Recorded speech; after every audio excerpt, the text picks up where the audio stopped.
मुलांनो, आज मी तुम्हाला ससा आणि कासव यांची गोष्ट सांगणार आहे। जर तुम्ही आपल्या मुलांची दुनिया या चॅनलला सबस्क्राइब केलं नसेल तर नक्की सबस्क्राइब करा। बाजूचे बेल आयकॉन म्हणजेच घंटा आहे त्याला दाबा, त्यामुळे मी व्हिडिओ अपलोड केले की तुम्हाला लगेचच समजेल। एका जंगलामध्ये एक ससा राहत होता। मुलांनो, तुम्हाला तर माहीत आहे ना कसा असतो ससा, चतुर आणि चपळ।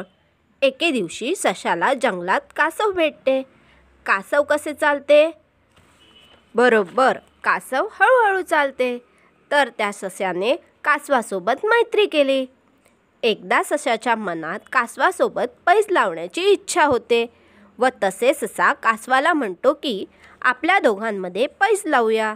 जो कोणी या पैजमध्ये जिंकेल तो सर्वश्रेष्ठ असेल। कासव देखील पैज लावायला हो म्हणतो।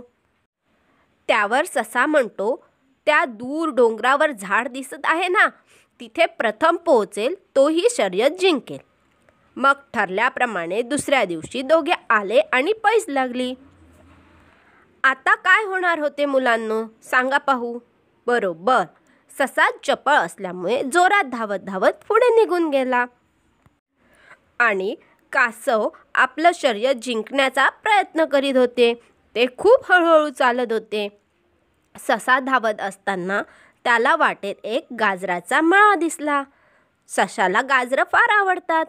सशाने मागे वळून पाहिले तर कासव काही दिसत नव्हते, ते खूप मागे राहिले होते। मग सशाने मळ्यात जाऊन पोटभर गाजर खाल्ली व तेथून निघाला। आता मुलांनो, जसं तुम्ही पोट भरून जेवलात की तुम्हाला सुस्ती येते ना, तशीच या सशाला पण सुस्ती आली। त्याने पुन्हा मागे वळून पाहिले तरी पण त्याला कासव दिसेना।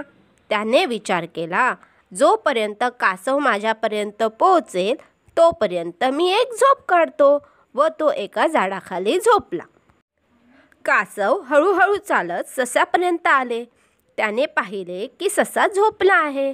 कासव आपल्या मंद पावलाने हळूहळू डोंगराच्या दिशेने चालत होते। कासव डोंगराच्या झाडाकडे पोहोचणार तोच सस्याला जाग आली। ससा उठून पाहतो तर काय, कासव त्याला कोठेच दिसेना। त्यावर सशाने डोंगराच्या दिशेने धाव घेतली आणि तिथे गेल्यावर त्याला कळाले की ही शर्यत कासवाने जिंकलेली आहे। बोथ मुलांनो, या गोष्टीवरून तुम्हाला काय कळाले? कधीही कोणाला कमी समजू नये व प्रयत्न केल्यावर यश हे आपोआप मिळते। जर तुम्हाला हा व्हिडिओ आवडला असेल तर प्लीज लाईक करा आणि ज्ञान हे दुसऱ्यांना दिल्याने वाढते, म्हणूनच हा व्हिडिओ शेअर करा।